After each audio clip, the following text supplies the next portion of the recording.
ECOWAS and the West African Monetary Zone, of which Ghana is a member of both bodies, have set a fiscal deficit ceiling of 4% and 3% respectively. I think it's the other way around. West African Monetary Zone's deficit target is 4%, and ECOWAS has set 3% for its members. We would recommend the more stringent ECOWAS ceiling of 3% for Ghana, because we believe that it has a greater chance of delivering debt sustainability than the current 5% in the Fiscal Responsibility Act.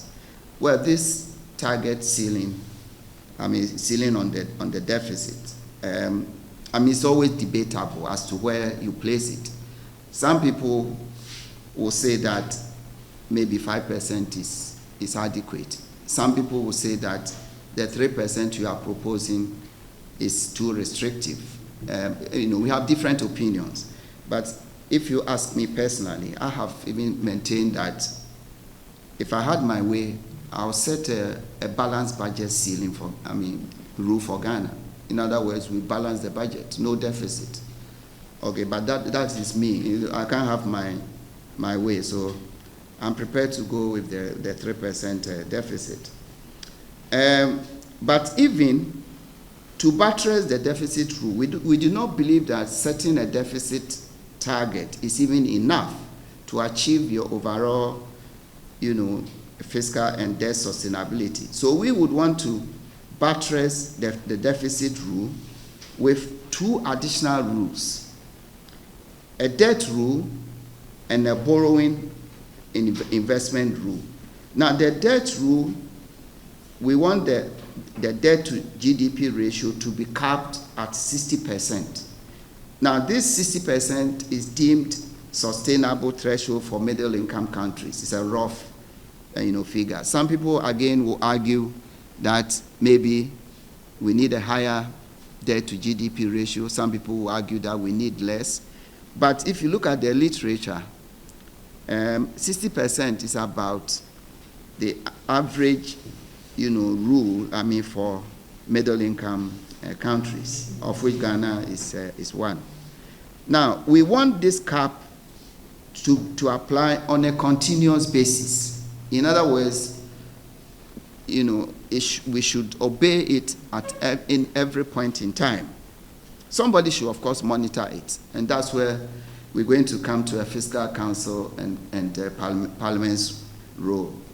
Now, as in the current Fiscal Responsibility Act, both the deficit and the debt caps should be subject to escape clause to cater for unexpected shocks and emergencies. In other words, if we experience very severe shocks to the economy, like we experienced from COVID, we want to have a clause in there that says that, maybe the minister can go to Parliament and ask for the ceiling to be suspended. The same applies to, we want an automatic correction mechanism there to correct for deviations from the rule if this is necessary. And then periodic reviews of the rule in line with changing economic conditions. In other words, we are not saying that if you set a rule, a target, a deficit, it should be there forever. As circumstances demand, you can review it.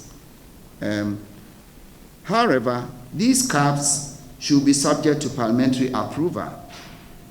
And especially when the escape clause is invoked by the minister to breach it.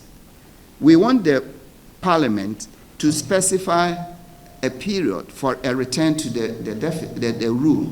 Now, as we stand, the deficit rule of 5% that was suspended in 2020 remains suspended, and we don't know when it will be restored.